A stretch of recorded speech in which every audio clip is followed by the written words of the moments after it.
दोस्तों, एक 19 साल का नौजवान लड़का पैसा कमाने के लिए बिहार से मुंबई जाता है। वहां जाने के बाद बड़े बड़े घरों का दरवाजा खटखटा आता है और उन सभी से काम मांगता है। तभी दोस्तों, एक दिन एक 40 साल की महिला की नजर उस लड़के पर पड़ जाती है और वो महिला उसको अपने पास बुलाती है और उससे कहती है कि बेटा, तुम क्या क्या काम कर सकते हो। तब दोस्तों वो लड़का कहता है कि मैडम, मैं कुछ भी कर सकता हूं। तब दोस्तों वो महिला उससे कहती है कि कुछ भी कर सकते हो मतलब क्या है, तुम कहना क्या चाहते हो। तब दोस्तों वो लड़का कहता है ना कि मैडम, मैं सब कुछ कर सकता हूं, आप जो कहेगी मैं वो काम कर सकता हूं। अब दोस्तों वो महिला पहले तो उस लड़के को ऊपर से लेकर नीचे तक निहारती है, देखती रहती है और फिर उस लड़के को अपने घर पर काम करने के लिए रख लेती है। अब दोस्तों वो लड़का मुंबई में जैसा काम ढूंढ रहा था, ठीक वैसा ही उसको काम वहां पर मिल जाता है। लेकिन दोस्तों एक दिन उस महिला का भयानक रूप उस लड़के के सामने आता है, जिसको देखकर वो लड़का रात के 10 बजे बहुत ज्यादा डर जाता है, जिसकी वो कभी माया भी नहीं किया था। दोस्तों सच में ये बहुत ही रोमांटिक कहानी है, बहुत ही शानदार कहानी है। आइए जानते हैं पूरी कहानी इस वीडियो में। लेकिन दोस्तों वीडियो में आगे बढ़ने से पहले वही आप लोगों से छोटा सा रिक्वेस्ट है कि अगर आप लोग हमारे चैनल पर पहली बार विजिट किए हैं तो दोस्तों चैनल को सब्सक्राइब कर लीजिए और वीडियो को लाइक कर दीजिए, ताकि जो मेरा हौसला है वो और भी ज्यादा बढ़ता रहे और भी ज्यादा इंटरेस्टिंग कहानियां ऐसे ही मैं आप लोगों को सुनाता रहूं। दोस्तों ये कहानी शुरू होती है बिहार के दरभंगा जिले से। दोस्तों एक लड़का होता है जिसका नाम अथर्व होता है और अथर्व की उम्र लगभग 19 साल की होती है। और दोस्तों उसके दो छोटे छोटे भाई बहन थे और जो अथर्व था वो अपने घर में सबसे बड़ा लड़का था। लेकिन उसके माता पिता बहुत गरीब थे और जब घर की जिम्मेदारी उसके ऊपर आने लगती है, उसके कंधों पर आने लगती है, तो दोस्तों अथर्व 11वीं तक पढ़ाई करता है। उसके बाद पढ़ाई वो छोड़ देता है और फिर अपने दोस्तों के साथ मुंबई में नौकरी करने के लिए चला जाता है। अब दोस्तों जो अथर्व के दोस्त लोग थे ना, वो लोग मुंबई में रहकर कोई पेटिक का काम करता था, कोई सोफा बनाने का काम करता था, कोई सेटिक का काम करता था। तो दोस्तों अथर्व को ना ये सब काम पसंद नहीं आ रहा था, उसको अच्छा ही नहीं लगता था। अब दोस्तों अथर्व जब 2 महीने तक मुंबई में रहकर अपने दोस्तों के साथ कामकाज करता है तो उसकी तबीयत बहुत ज्यादा खराब हो जाती है। तो उसके दोस्त लोग उससे कहते हैं कि लगता है कि तुमको मुंबई का पानी सूट नहीं कर रहा है, तुम एक काम करो, ये सब काम हम छोड़ के तुम घर चले जाओ, तुम यहां पर काम नहीं कर पाओगे। लेकिन दोस्तों अथर्व सोचता है कि घर पर बहुत गरीबी है, अगर पैसा नहीं कमाओ तो घर का खर्चा कैसे चलेगा। अब दोस्तों यही सब सोचकर अथर्व दूसरा काम ढूंढने लगता है। अब दोस्तों अथर्व जब मुंबई में बड़े बड़े बंगलों को देखता है तो वो सोचता है कि इस घर के अंदर भी तो कोई ना कोई काम करता ही होगा, अगर इस घर के अंदर हमें कोई काम मिल जाता तो बहुत अच्छा होता। अब दोस्तों इसीलिए ना यही सब सोचकर अथर्व जो है वो बड़े बड़े घरों का दरवाजा खटखटाने लगता है। लेकिन दोस्तों जब भी कोई दरवाजा खोलता था तो अथर्व को देखकर वो लोग दरवाजा बंद कर दिया करते थे, क्योंकि दोस्तों आप लोग तो जानते ही हैं कि मुंबई जो शहर है बहुत बड़ा शहर है और अनजान व्यक्ति को कोई भी अपने घर के अंदर नहीं घुसने देता है। इसीलिए कोई भी उसको काम पर नहीं रख रहा था, काम दे ही नहीं रहा था। तभी दोस्तों अथर्व इधर उधर भटकते भटकते एक दरवाजे पर पहुंचता है और बाहर खड़ा होकर दरवाजे का घंटी बजाने लगता है। तभी दोस्तों पीछे से उस घर की जो मालकिन है वो आ जाती है, अपने कार से आती है और उनकी जो उम्र थी लगभग 45 साल के आसपास थी। और दोस्तों उस महिला का नाम माया होता है। दोस्तों माया जैसे ही अपने दरवाजे पर गाड़ी रोकती है तो अथर्व को दरवाजा बजाते हुए देख लेती है, तो अथर्व को अपने पास बुलाती है। तो दोस्तों जो अथर्व था ना वो बहुत ज्यादा डर जाता है। लेकिन फिर माया उससे पूछती है कि तुम कौन हो और दरवाजा क्यों खटखटा रहे थे। तब दोस्तों अथर्व उससे कहता है कि मैडम कुछ नहीं, मैं तो बस ऐसे ही यहां पर आया था। तब दोस्तों माया उससे कहती है कि नहीं नहीं, तुम कहीं चोर तो नहीं हो। तब दोस्तों अथर्व कहता है कि अरे नहीं मैडम, मैं बहुत गरीब लड़का हूं, मैं कोई चोर नहीं हूं।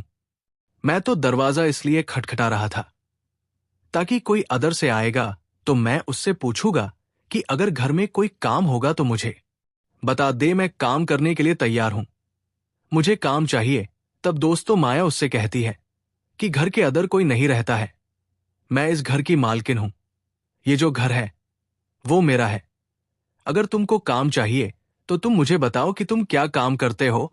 तब दोस्तों अथर्व उससे कहता है कि मैडम मैं कोई भी काम कर सकता हूं, आप जो कहेंगे मैं वो कर सकता हूं। तब दोस्तों माया अथर्व को ऊपर से नीचे तक निहारती है, ध्यान से देखती है और फिर अथर्व से कहती है कि क्या तुम पैसे के लिए किसी का खून भी कर सकते हो?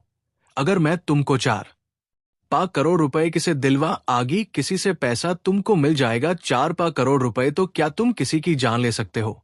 अब दोस्तों ये बात सुनकर जो अथर्व था ना, उसका हाथ एकदम से कांपने लगता है और अथर्व कहता है कि मैडम आप रहने दीजिए, मुझे आपके घर में कोई काम नहीं चाहिए।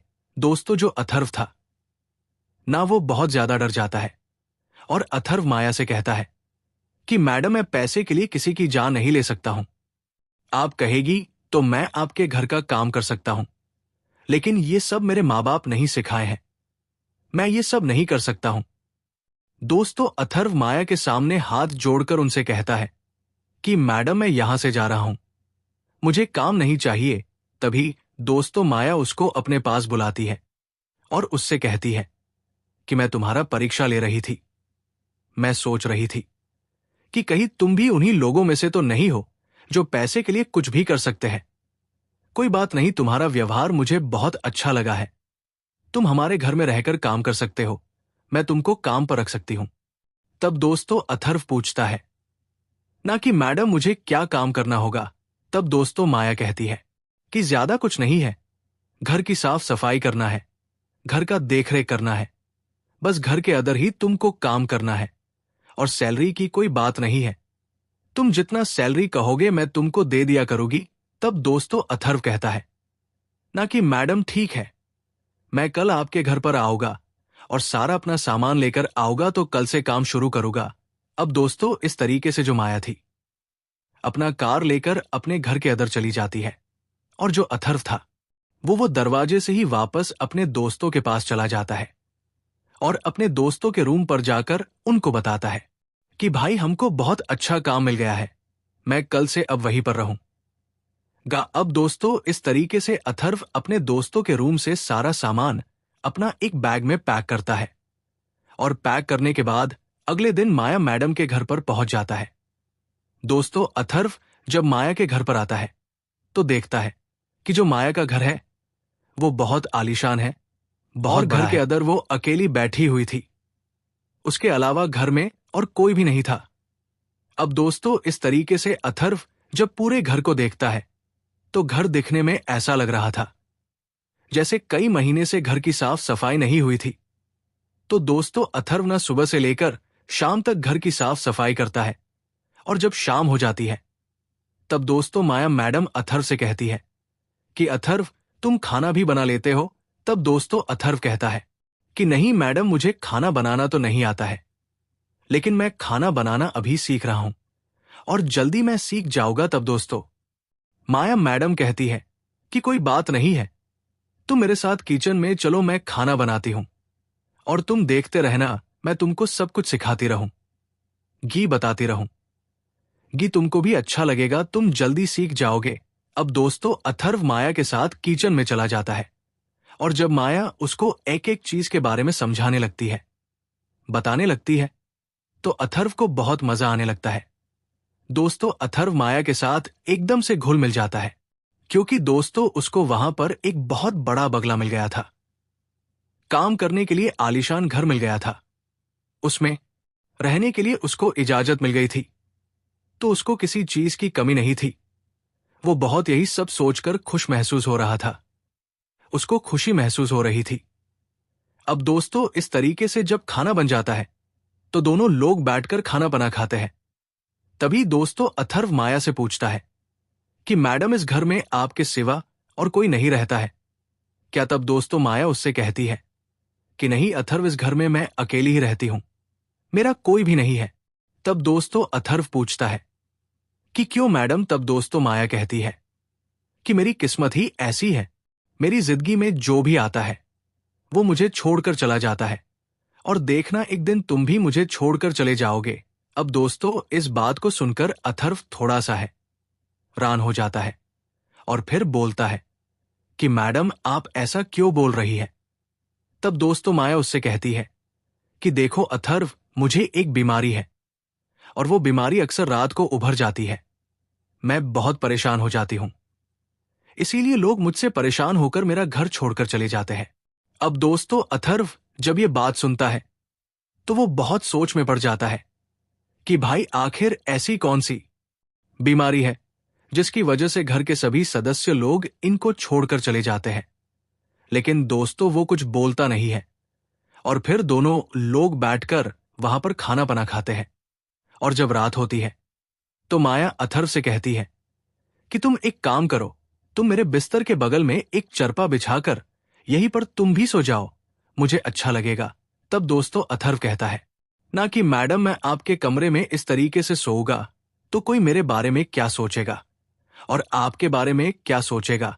तब दोस्तों माया कहती है कि हमारे घर के अंदर कोई नहीं रहता है तो कोई सोचेगा क्या, चलो कोई बात नहीं है। अगर तुमको मेरे साथ सोना अच्छा नहीं लग रहा है तो तुम बगल वाले कमरे में सो जाओ। अब दोस्तों इस तरीके से माया जो थी वो अपने बेडरूम में सो जाती है और जो अथर्व था वो उसके बेडरूम के बगल वाले कमरे में जाकर सो जाता है। लेकिन दोस्तों उस समय अथर्व को रात को नींद नहीं आ रही थी, क्योंकि वह बहुत ज्यादा खुश था कि उसको इतने बड़े घर में काम मिल गया है, और काम भी कुछ है नहीं, बस साफ सफाई करना है। उसको खुशी के मारे में नींद नहीं आ रही थी। तभी दोस्तों जब रात के 1 बजते हैं तो माया के कमरे से अजीब अजीब डरावनी आवाजें आने लगती है। तो दोस्तों जो अथर्व था ना वो उठकर बैठ जाता है और माया के रूम की तरफ जाने लगता है। तो धीरे धीरे जो आवाजें थी वो और भी तेज होने लगती है, और दोस्तों वो आवाजें कोई नॉर्मल आवाज नहीं थी, बल्कि वो बहुत ही डरावनी आवाज थी। अब दोस्तों अथर्व बहुत ज्यादा सुनकर डर जाता है, लेकिन हिम्मत जुटा आता है और वहीं पर डटकर खड़ा रहता है। और जब माया मैडम का दरवाजा अपने लात से खोलने की कोशिश करता है तो दोस्तों जब धक्का लगाता है ना तो उनका दरवाजा खुला हुआ था, और एक ही झटके में एक लात मारने पर दरवाजा खुल जाता है। दोस्तों अथर्व जब कमरे के अंदर जाता है तो देखता है कि माया मैडम के शरीर से सारा कपड़ा उतरा हुआ है, उनके बाल बिखरे हुए हैं, उनकी जो पूरी शरीर है पूरा एकदम टाइट हो चुकी है, और वो अजीब अजीब सी आवाजें निकाल रही है, बहुत ज्यादा शरीर से अंगड़ाई ले रही थी। दोस्तों उस समय ना माया की स्थिति ऐसी थी कि अगर कोई भी उसको उस हालत में देखता तो सच में देखते ही डर के वहां से भाग जाता। लेकिन दोस्तों अथर्व जानता था कि उसके मैडम के साथ ये सब क्यों हो रहा है, इसलिए दोस्तों अथर्व वहां पर हनुमान जी की तरह डटकर एकदम से खड़ा रहता है, वहां से हटता नहीं है। और दोस्तों माया उसको देखती रहती है, लेकिन उसको इतना भी ख्याल नहीं रहता है कि हमारे सामने कोई खड़ा है, हमारा कपड़ा उतरा हुआ है, मैं इसको ठीक कर लूं। दोस्तों जो माया थी ना उसको थोड़ा भी होश नहीं था, उसके ऊपर कुछ और ही सवार हो गया था। तभी दोस्तों माया बोलती है कि तुम कौन हो और यहां पर क्या कर रहे हो, और यहां से चले जाओ, नहीं तो मैं तुमको जिंदा नहीं छोड़ूंगी। अब दोस्तों जब अथर्व ये बात सुनता है तो दोस्तों अथर्व उससे कहता है ना कि ठीक है, मैं भी देखता हूं कि तुम कौन हो और तुम मेरा क्या उखाड़ लेती हो। अगर तुम्हारे अंदर इतना ही दम है तो तुम मुझे छूकर दिखाओ। अब दोस्तों जो अथर्व था ना वो एकदम से हनुमान जी की तरह डटकर वहां पर खड़ा रहता है और थोड़ा भी नहीं डरता है। तब दोस्तों माया उससे कहती है कि तुमको मरने से डर नहीं लगता है तो यहां पर क्या करने के लिए आया है। तब दोस्तों अथर्व कहता है कि हां तुम सच सोच रही हो, मुझे मरने से डर नहीं लगता है और मैं सही जगह यहां पर आया हूं। अब दोस्तों अथर्व इतना बोलने के बाद दौड़कर माया के पास जाता है और अपनी बाहों में कसकर माया को ऐसे एकदम से जगड़े है और फिर हनुमान चालीसा का जाप करने लगता है और कुछ मंत्र वगैरह भी पढ़ने लगता है, जाप करने लगता है। अब दोस्तों, जब अथर्व मंत्र पढ़ने लगता है ना, तो माया का जो शरीर था वो और भी ज्यादा टूटने लगता है और भी ज्यादा वो जोर जोर से चिल्लाने लगती है, चीखने लगती है। लेकिन दोस्तों, अथर्व जो था ना, वो जकड़ के रखा था, हार नहीं मानता है और लगभग आधे घंटे तक माया मैडम को अपने हाथों से ऐसे जकड़ कर रखता है और मंत्र पढ़ता रहता है। लेकिन आधे घंटे बाद अचानक जो मैडम का शरीर था वो एकदम से ढीला पड़ जाता है, हल्का पड़ जाता है। जब माया मैडम को होश आती है तो अथर्व को अपने ऊपर से जब सोया हुआ देखती था, उसको धक्का मारकर हटाती है और फिर अपना कपड़ा ठीक करने लगती है। अब दोस्तों, अथर्व वहां से उठकर बगल में खड़ा हो जाता है और फिर माया मैडम से पूछता है कि मैडम, अचानक आपको ऐसे क्या हो गया था? आप चिल्ला क्यों रही थी? आप ऐसे क्यों कर रही थी? अब दोस्तों, इस बात को सुनकर जो माया मैडम थी वो बहुत ज्यादा फूट फूट कर रोने लगती है और अथर्व से कहती है कि अथर्व, यही तो मेरी बीमारी है और इसी वजह से मेरी जिंदगी एकदम से नरक बन चुकी है। मैं इस बीमारी की वजह से बहुत परेशान हूं। मुझे समझ में नहीं आता है कि ये सब मेरे साथ क्या हो रहा है। इसी के चलते मेरा जो पति था वो भी मुझे छोड़कर चला गया। घर पर मेरे साथ कोई रहने को तैयार नहीं होता है। तब दोस्तों, अथर्व माया मैडम से कहता है ना कि मैडम, मुझे सब पता है कि आपके साथ ये सब क्या हो रहा है और रात होते ही आपके साथ ऐसा क्यों होने लगता है। मुझे सब पता है। दोस्तों, जो अथर्व था ना, माया मैडम से कहता है कि मैडम, आपके ऊपर बुरी आत्मा का साया पड़ चुका है और मैं जानता हूं कि ये सब कैसे ठीक होगा। अब दोस्तों, इस बात को सुनकर जो माया मैडम थी वो बहुत हैरान हो जाती है, क्योंकि दोस्तों, आज तक उनके सामने कोई भी व्यक्ति खड़ा नहीं हुआ था। जब भी उनकी बीमारी उभरती थी तो सब लोग उनको छोड़कर कमरे में भाग जाया करते थे, लेकिन जो अथर्व था वो डटकर उनके सामने खड़ा था। तो माया मैडम को उसके ऊपर आग बद करके वो भरोसा करने लगी थी। उनको भरोसा हो गया था। तभी दोस्तों, माया मैडम अथर्व से कहती है कि अथर्व, तुम मेरे इस बीमारी के बारे में कैसे जानते हो? तब दोस्तों, अथर्व कहता है कि मैडम, मैं तो ये सब बचपन से देखता हुआ रहा हूं। अब दोस्तों, इस बात को सुनकर जो माया मैडम थी वो थोड़ा सा चौंक जाती है, एकदम से हैरान हो जाती है और अथर्व से कहती है कि अथर्व, तुम किसको देखे हो इस तरीके से? तब दोस्तों, अथर्व माया मैडम से कहता है कि मैडम जी, मेरा घर बिहार में है और मेरे पिताजी एक बहुत बड़े सोखा है। रोज सुबह सुबह हमारे दरवाजे पे 10 से 20 लोग ऐसे ही आ जाते हैं और मेरे पिताजी उनको ठीक करके घर वापस भेज देते हैं। जब मैं आपको ये सब करते हुए हरकत देखा था, तभी मुझे समझ में आ गया था कि आपके ऊपर किसी बुरी आत्मा का साया पड़ चुका है। मैडम, ये सब मैं बचपन से ही देखता आ रहा हूं, इसीलिए मुझे आपसे डर नहीं लग रहा था। मैडम, आप चिंता मत करिए, आप बहुत जल्दी ठीक हो जाएगी। अब दोस्तों, माया मैडम इस बात को सुनती है तो सुनकर और भी ज्यादा फुट फूट कर रोने लगती है और उनके खुशी का कोई ठिकाना नहीं होता है। माया मैडम अथर्व को अपने सीने से लगा लेती है और फूट फूट कर रोने लगती है।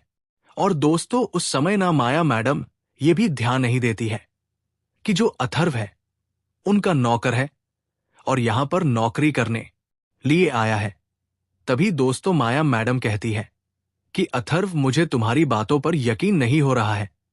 तब दोस्तों, अथर्व कहता है कि मैडम, आप मेरा यकीन करो, मैं आपको ठीक कर दूंगा, लेकिन इसके लिए आपको मेरे साथ मेरे गांव चलना पड़ेगा और मेरे पिताजी से आपको मिलना पड़ेगा। अब दोस्तों, माया मैडम कहती है ना कि ठीक है, तुम जहां भी मुझे लेकर चलोगे मैं तुम्हारे साथ चलने के लिए तैयार हूं, लेकिन तुम मुझे छोड़कर नहीं ना जाओगे। तब दोस्तों, अथर्व कहता है कि मैडम, इस हालत को देखकर मैं तो अब आपको और छोड़कर नहीं जाऊंगा जब तक आप ठीक नहीं हो जाए आएगी, तब तक मैं जीवन भर आपके साथ रहूंगा। अब दोस्तों, इस तरीके से आधी रात बीत जाती है, बीत चुकी थी।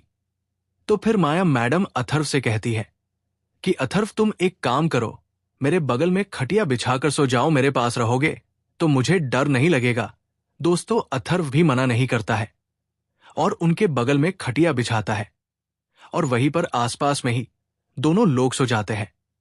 अब दोस्तों इस तरीके से जब 18 से 20 दिन का वक्त गुजरता है और जब नवरात्रि का महीना स्टार्ट हो जाता है, तब दोस्तों अथर्व माया मैडम को मुंबई से बिहार के दरभंगा जिले यानी कि अपने गांव में लेकर जाता है और फिर अपने पिताजी से मैडम की सारी बातें बताता है कि उनके साथ क्या प्रॉब्लम हो रही है। तो दोस्तों उसके पिताजी जब माया मैडम को देखते हैं तो उससे कहते हैं कि ये बीमारी तो बहुत गंभीर है और ये बीमारी आपको बचपन से है। तब दोस्तों माया मैडम कहती है कि हां आप सही कह रहे हैं, मैं बचपन से ही परेशान हूं। तब दोस्तों अथर्व के पिताजी उससे कहते हैं ना कि देखिए इसके लिए 5-6 दिन का समय लेगा, यहां पर आपको रुकना पड़ेगा, पूजा पाठ होगा, हवन होगा, बहुत सारी तंत्र विद्या होगे और आप ठीक हो जाएगी। तब दोस्तों माया कहती है ना कि मुझे कोई तराज नहीं है, मैं आप लोग के घर पर 5 दिन तक रुक जाऊंगी, मैं तो बस चाहती हूं कि मैं कैसे भी ठीक हो जाऊं। अगर मैं ठीक हो जाऊंगी ना तो सच में मेरी जिंदगी का सबसे बड़ा मकसद पूरा हो जाएगा। अब दोस्तों इस तरीके से अथर्व के जो पिताजी थे वो बिहार के बहुत बड़े सोखा थे, उनका बहुत नाम था और बहुत सारे लोगों को वो ठीक भी किए थे। तो दोस्तों इस तरीके से माया मैडम उनके घर पर 6 दिन तक रहती है और नवरात्रि में पूजा पाठ होता है। और दोस्तों जो साया माया मैडम के ऊपर बचपन से ही रह रही थी, अथर्व के पिताजी उसके शरीर से उसको दूर भी कर देते हैं। और जब माया मैडम अपने वास्तविक रूप में आती है तो दोस्तों एकदम से वो फूट फूट कर रोने लगती है, क्योंकि दोस्तों बचपन से ही ना वो साया उनको जकड़ रखी थी, उनके ऊपर हावी हो गई थी और जैसा उसका मन करता था वैसा उस मैडम के साथ करती थी। लेकिन दोस्तों जब वो साया माया मैडम के शरीर को छोड़कर चली जाती है तो माया मैडम अपने शरीर को बहुत हल्का महसूस करती है। अब दोस्तों इस तरीके से माया मैडम अथर्व के पिताजी को बहुत धन्यवाद करती है और 1 लाख का उनको इनाम भी देती है। उनका जो टूटा फूटा घर था उनको भी बनवा है। और दोस्तों माया मैडम ना अथर्व की पूरी जिंदगी एकदम से बदल देती है, उसकी जिंदगी संवार देती है। अब दोस्तों इस तरीके से फिर से अथर्व अपनी मैडम के साथ मुंबई चला जाता है और अपने मैडम के साथ उनके घर पर हंसी खुशी रहने लगता है। अब दोस्तों जब धीरे धीरे वक्त गुजरता है तो कहीं ना कहीं माया मैडम को अथर्व से प्यार हो जाता है। और दोस्तों जब दोनों लोग एक ही घर में रहने लगते हैं, एक ही साथ खाना बनाते हैं, खाते हैं कि साथ सोते हैं, तो कहीं ना कहीं अथर्व को भी माया मैडम से प्यार हो जाता है। वो अलग बात थी कि माया मैडम की जो उम्र थी वो काफी ज्यादा थी, अथर्व से 26 साल बड़ी थी। अब दोस्तों इस तरीके से माया मैडम जब पूरी तरीके से ठीक हो जाती है तो ठीक होने के 3 साल बाद माया मैडम अथर्व को घर जमाई बनाकर उससे शादी कर लेती है और उसके साथ हंसी खुशी अपना जीवन बिताने लगती है। क्योंकि दोस्तों माया मैडम जब 25 साल की थी ना तभी से उनके ऊपर वो साया आ गई थी और माया मैडम के पिताजी माताजी कई जगह उनका इलाज करवाए थे, लेकिन माया मैडम ठीक नहीं हुई थी। तो माया मैडम के माता पिता लोग सोचे थे कि हमारी इकलौती बेटी है, हम लोग के पास करोड़ों रुपए की प्रॉपर्टी है, किसी चीज की कमी नहीं है, तो क्यों ना सारी प्रॉपर्टी इसके नाम करा दिया जाए अपनी लड़की की और कोई घर जमाई लड़का देखकर इसकी शादी करवा दिया जाए जो इसका देखभाल कर सकता है। तो दोस्तों माया मैडम की शादी एक लड़के से हुई थी और वो लड़का माया मैडम के घर पर घर जमाई बनकर रहता था। लेकिन दोस्तों उनकी जो बीमारी थी उसको देखते हुए उनका पति बहुत डर जाता था और इसी वजह से उनको छोड़कर चला गया था और माया मैडम अपने घर पर तभी से अकेले रहने लगी थी। तो कुछ दिन बाद उनके माता पिता भी गुजर गए थे, तब से वो एकदम से अकेली पड़ चुकी थी। उसके बाद दोस्तों माया मैडम की मुलाकात अथर्व से हुई थी और दोस्तों इस तरीके से अथर्व माया मैडम को पूरी तरीके से ठीक करता है और फिर माया मैडम से शादी करके घर जमाई बनके हंसी खुशी उन्हीं के घर में रहने लगता है। दोस्तों अगर देखा जाए तो अथर्व की किस्मत भी बहुत अच्छी थी, कि बना बनाया सब कुछ मिल गया, करोड़ों रुपए की प्रॉपर्टी मिल गई, धन दौलत मिल गया, बीवी मिल गई, सब कुछ ठीक हो गया, उसके जीवन में किसी भी चीज की कमी नहीं है। तो दोस्तों, ये थी आज की कहानी। ये कहानी आपको कैसी लगी हमें कमेंट बॉक्स में आप लोग जरूर बताइएगा।